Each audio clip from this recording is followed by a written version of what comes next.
Hi, my name is Kaylee, and in this video I'm going to show you how to connect your plug-and-play wiring for your Taco Tunes powered subwoofer in your 2024 and up JBL-equipped Toyota Tacoma. We removed the seat for the purpose of the video. You can lean the seat back. Click on the playlist below for more detailed information on the complete installation process. Remove the door sill by pulling upward with your fingers.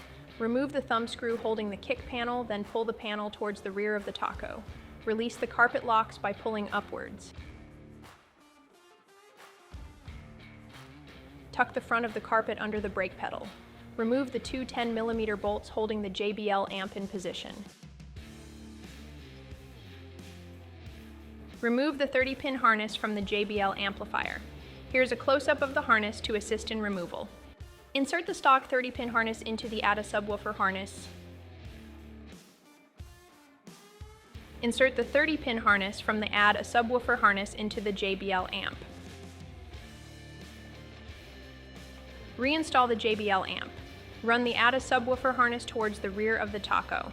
Remove the rear door sill by pulling upwards. Push down the 3 lock pins to release. Pry up the lock pins using a panel removal tool. Using a panel removal tool, pry the panel forward towards the front of the Taco. Remove the side panel.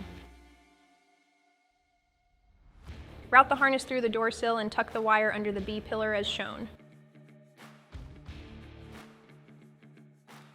Route the harness under the seat brackets to the center of the Taco. Be sure to follow us on Instagram, Facebook, TikTok, all of the social medias, as well as subscribe to us on YouTube, because I'm going to be showing you how to do a complete audio upgrade in your 2024 and up Toyota Tacoma, whether it has JBL, non-JBL, is a hybrid, or a non-hybrid.